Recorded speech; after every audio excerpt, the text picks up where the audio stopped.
नमस्कार, मी श्रीकांत उमरीकर. आपण पाहतात अॅनालायझर. लाईक करा, शेअर करा, सबस्क्राईब करा. आम्ही वारंवार एक मुद्दा मांडतो की आम्ही काही बोलण्याच्या पेक्षा प्रत्यक्ष घटना काय घडली, कृती काय आहे ती तुमच्या समोर असते. आम्ही केवळ टिप्पणी करतो, आम्ही किंवा व्हिडिओ करतो राहुल गांधींच्या विरोधात, काँग्रेसच्या विरोधात, उद्धव ठाकरे, शरद पवार, संजय राऊत म्हणून बाकीचे बॉम्ब करणारे ह्याचं उत्तर देत नाहीत की हे तुमचे तथाकथित नेते, तुम्ही ज्याचं समर्थन करता ते असं का वागतात हे त्यांना का नाही विचारत तुम्ही? बरं, आम्ही मनानं काही सिच्युएशन तयार केलेली आहे का? आम्ही काही मनानं नवीन स्टोरी तयार करून तुमच्या समोर ठेवलेली आहे का? आणि तसं असलं असतं तर लोकांनी बाजूला टाकलं असतं. आम्ही तर नेहमी म्हणतो की हे जे माध्यम आहे, समाज माध्यम, सोशल मीडिया, याचा 100% कंट्रोल तुमच्या हातामध्ये आहे. मला कितीही कुठलाही कोणाच्या विरोधात किंवा कुणाच्या बाजूनं अजेंडा चालवायचा असो, तो चालू देणं न चालू देणं हे तुमच्या हातात आहे. तुम्ही पाहिलं तर हे चालणार आहे, तुम्ही नाही पाहिलं तर हे बंद पडणार आहे. आत्ताची गोष्ट मी तुम्हाला सांगतो. 22 दिवसाच्या नंतर राहुल गांधी देशामध्ये प्रगटले. कुठं होते, काय होते, काही आता पत्ता नाही, कोणालाही कळवलेलं नाही. खरं तर ते अधिकृतरित्या आता विरोधी पक्ष नेते आहेत. जेव्हा ते प्रत्यक्ष नेतेपदी नव्हते, त्यांना तो कॅबिनेट मिनिस्टरचा दर्जा मिळालेला नव्हता, त्यांना तो प्रोटोकॉल नव्हता, तेव्हा कितीतरी बोंब केले गेली. 2014 ते 2024 2024मध्ये काँग्रेसला 99 जागा मिळाल्या लोकसभेच्या. अतिशय चांगलं यश आधीच्या तुलनेमध्ये मिळाल्याच्या नंतर 10% जास्त खासदार संख्या होती. त्याच्यामध्ये स्वाभाविकच विरोधी पक्ष नेते झाले, त्यांना ते पद मिळालं. आता तुम्हाला मिळाल्याच्या नंतर पुढची जबाबदारी तुमची काय होती की तुमचं सगळं वर्तन त्या पद्धतीनं असायला हवं होतं. तुम्ही गेल्या 2 वर्षातलं जुनं जाऊ द्या, प्रत्यक्ष अधिकृतरित्या राहुल गांधी विरोधी पक्ष नेते झाले, त्यांना तो दर्जा मिळाला, त्यांना तो प्रोटोकॉल, राजशिष्टाचार लागू झाला. तेव्हापासून त्यांची ही जबाबदारी होती. कुठेही जायचं असेल तर तुम्हाला तुमच्या सिक्युरिटीला कळवावं लागतं. ते जाऊ द्या, ते तर टेक्निकल मुद्दे आहेत, मी त्याच्यात पडणार नाही. पण तुमची एक नैतिक जबाबदारी आहे. तुमच्या पक्ष कार्यकर्त्यांसाठी असो, सर्वसामान्य जनतेसाठी असो, लोकांना तुम्ही जबाबदारी म्हणजे तुम्ही उत्तरदायित्व तुमचं आहे, त्याला उत्तर देण्याचं उत्तरदायित्व तुमचं आहे, जबाबदारी तुमची आहे. त्याच्यामुळे तुम्ही सगळ्यांना कळवायला पाहिजे.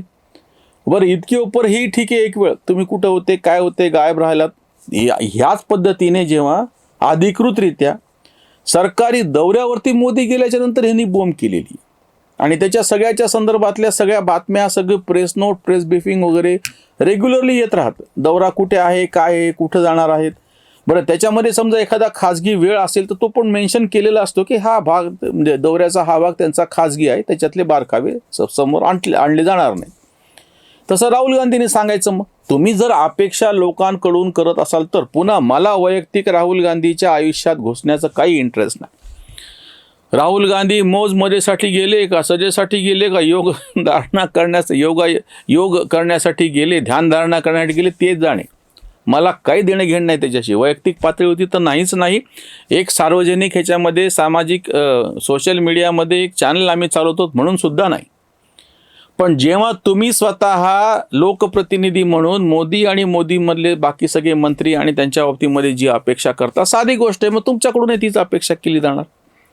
बरं, हे सगळं पुन्हा उकरून काढायचं काय करणे? 2 महत्त्वाच्या गोष्टी. एक तर सगळ्यात पहिल्यांदा आत्ता संसदेचं पावसाळी अधिवेशन सुरू होतं, अतिशय महत्त्वाचं असं ते आहे.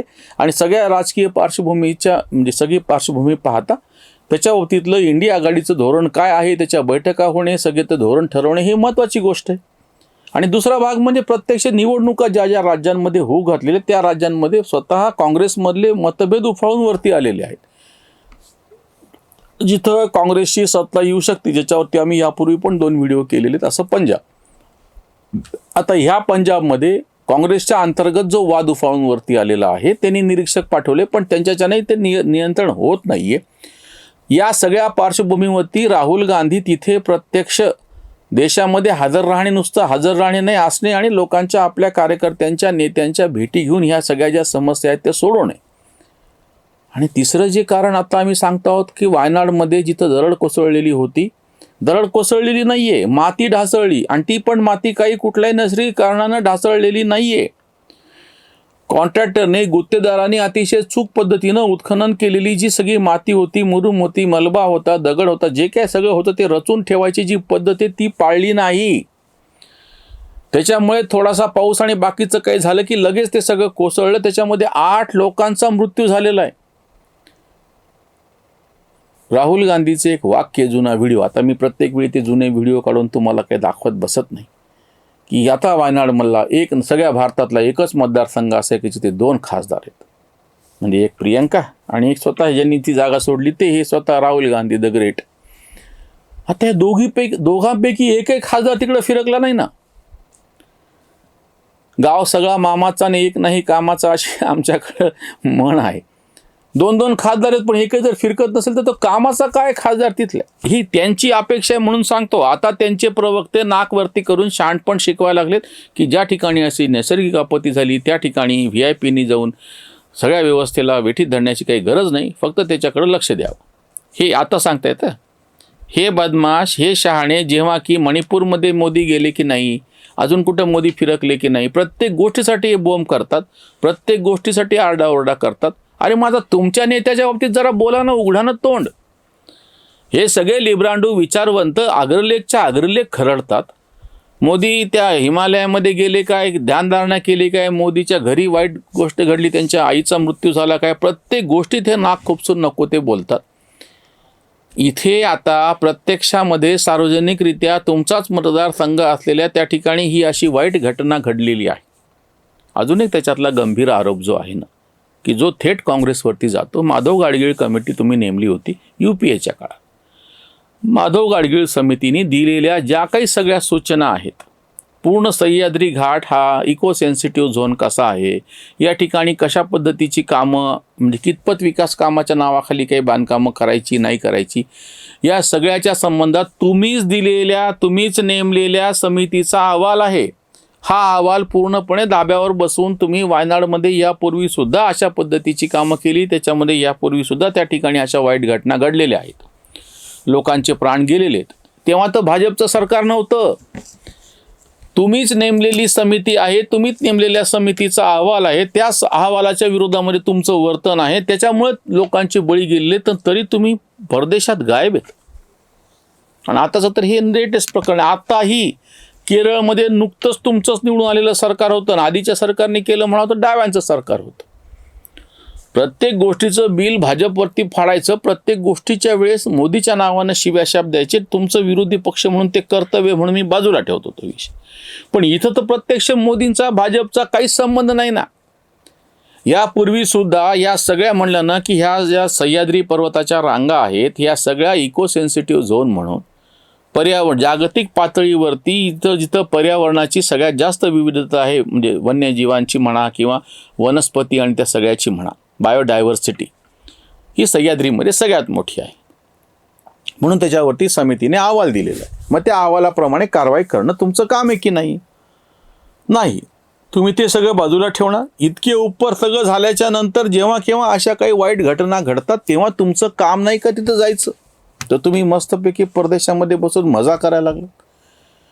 आणि ते म्हणजे दुसरं तुमची बहीण, म्हणजे जसं ते बडे मियाँ तो बडे मियाँ छोटे मियाँ सुभान अल्लाह, तो भाई बहन भी सुभान अल्लाह असं म्हणायची पाळी आली. ते फिरकलेलं नाही तिथं.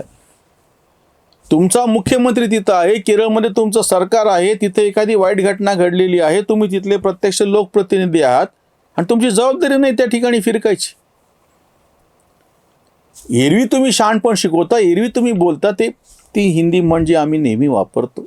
पत्थर के घर में रहने वाले दूसरों पे शीशे के घर रहने वाले दूसरों पे पत्थर फेका नहीं करते. हे म्हणजे हे जे सगळं ह्यांचं ढोंग समोर येतं ना लोकांच्या, त्याच्यामुळे ह्यांचे असलेले मतदार दुरावतात, ह्यांचे नसलेले मतदार यांच्याकडे याची तर शक्यताच नाही. यांचे जे मतदार आहेत, जे हक्काचे, जे सगळे सहानुभूतीदार आहेत ना, इथे आमच्या नावानं बोंबा मारतात. आम्ही गोदी मीडिया आहे म्हणून आमचं राहू द्या बाजूला, काय फरक पडत नाही. आम्ही 4 व्हिडिओ केले काय, त्यांच्या विरोधात काय केलं काय, नका पाहू तुम्ही. पण प्रत्यक्ष तुमचे म्हणून जे काँग्रेसचे मतदार आहेत, डाव्यांचे मतदार आहेत किंवा भाजप विरोधी जे मतदार आहेत, तुमच्या ह्या सगळ्या अशा वर्तनाने त्याच्यातले जे काठावरचे लोक असतात ते जातात भाजपपर्यंत. पुन्हा तुम्ही म्हणतात EVM घोटाळा झाला, SIR घोटाळा झाला, ईडीने ते मॅनेज करून तुम्ही नेते फोडले. अरे प्रत्यक्ष तुमचं वर्तन काय ते सांगत नाहीत ना तुम्ही काय. त्याच्यावरची ही उसंतवाणी वायनाडमध्ये माती ढासळली गेले 8 बळी दुर्दैविते. पण कुठे सांगा आहे खासदार हाहाकार येथे उडालेला. विपक्षी तो नेता तोही गेला कुठे. विपक्षी तो नेता तोही गेला कुठे. देशामध्ये इथे अपघात. लिब्रांडू ते सांगा पत्रकार कोठे. मौनामध्ये गोठे पाळीवांची. मिसिंग लिंकची पडता दरड त्वरित ओरडत चालतेही. वायनाड वेळी हाताची ती घडी कुलूपनी कडी तोंडालाही. कांत म्हणे पुरे विदेशीच्या बाता. देशी शोधा नेता काँग्रेसींनो. देशी शोधा नेता काँग्रेसींनो. आता खरंच काँग्रेसवाल्यांना म्हणायची पाळी आलेली की बस करा आता हे नाटकं. हा जो भाजपचा स्टार प्रचारक तुम्ही तुमचा नेता म्हणून जो पाळलेला आहे, पोसलेला आहे, डोक्यावर घेतलेला आहे, तो तुमचंच नुकसान करत चाललेला आहे. आणि जर तुम्ही वेळेस आवरलं नाही तर त्याचं तर काहीच नाही. तो तर केव्हाही मौज मजा करायला कुठेही निघून जाईल देशाच्या बाहेर. उलट भारत हाच त्याच्यासाठी विदेश आहे जिथं तो अधूनमधून भेटी देत असतो. तुमचं काय ते बघा ना. तुम्हाला गावात राहायचे, तुम्हाला जिल्ह्यात राहायचे, तुम्हाला तुमच्या मतदारसंघाचं प्रतिनिधित्व करायचे, तुम्हाला आज नाही उद्या सत्ता मिळवायची आहे किंवा जी काही छोटी मोठी जिथं आहे ती टिकवायची आहे. अशा पद्धतीनं तुम्ही जर ह्या उटपटांग नेत्याच्या नादाला लागलात तर तुमचं तर जाईलच सगळं. पण त्याच्या बदल्यामध्ये जो समोरचा तुमचा विरोधक आणि आजचा सत्ताधारी तो बळकट होऊन बसेल ना, जो ऑलरेडी बळकट आहेच आहे तुमच्या नादांप्रमाणे. म्हणजे तो स्वतः त्यांचं श्रेय आहे म्हणून त्यांना मिळणारी मतं अर्धे आहेत, पण तुमचं अपश्रेय असल्यामुळे त्यांच्या मतातला अर्धा वाटा तुमचा आहे ना, की तुम्ही काही मतं ढकललेली आहेत भाजपकडं. म्हणून आम्ही तुम्हाला सांगतो आहोत की जरा त्या दुसरा नेता शोधा आणि सक्षम पद्धतीनं त्याच्या पाठीशी सगळे उभं राहा. तर तुम्ही लोकांना पर्याय पाहिजे असतो. भारतामध्ये आज तागायत कुठलाच पंतप्रधान झालेला नाही की ज्याला 51% मतं मिळालेली आहेत. जागा मिळालेल्या 50पेक्षा जास्त. म्हणजे तांत्रिकदृष्ट्या कमी जागांमध्ये, कमी मतांमध्ये जास्त जागा मिळून त्याचा फायदा काही लोक घेतात आणि ते नेतृत्वपदी बसतात. म्हणून नेहमीच आत्तापर्यंत असं झालेलं आहे की त्याला मतं न देणाऱ्यांची संख्या नेहमीच जास्त देणाऱ्यांच्यापेक्षा. म्हणून नेहमी आपल्याकडे विरोधी पक्षाला संधी कायमस्वरूपी राहिलेली, काळ कुठलाही असो. नेहरूपासून आज तागायत एकाही पंतप्रधानाला 51% मतं मिळालेली नाहीत. मोदींचं नाव घ्यायची काही गरजच नाही, सगळे तसे आहेत. मग ही संधी तुम्हाला असताना कशासाठी असे तुम्ही बसलेले तर असे ह्या नेत्यांना जे भारताला विदेश समजून अधूनमधून भेटी देतात त्यांच्या मागं राहिलात. असो, आपलं काम आहे सांगणं. आम्ही वस्तुस्थिती समोर ठेवली. त्यांनी काय वागावं त्यांचा प्रश्न. शेवटी ते आहेतच भाजपचे स्टार प्रचारक, भाजपचा फायदा करणारच. त्यामुळे भारतीय जनता पक्षाच्या वतीने जर कोणी त्यांचे आभार मानत असेल तर मला आश्चर्य वाटणार नाही. इथेच थांबूया. धन्यवाद. धर्मजागृतीचा विधायक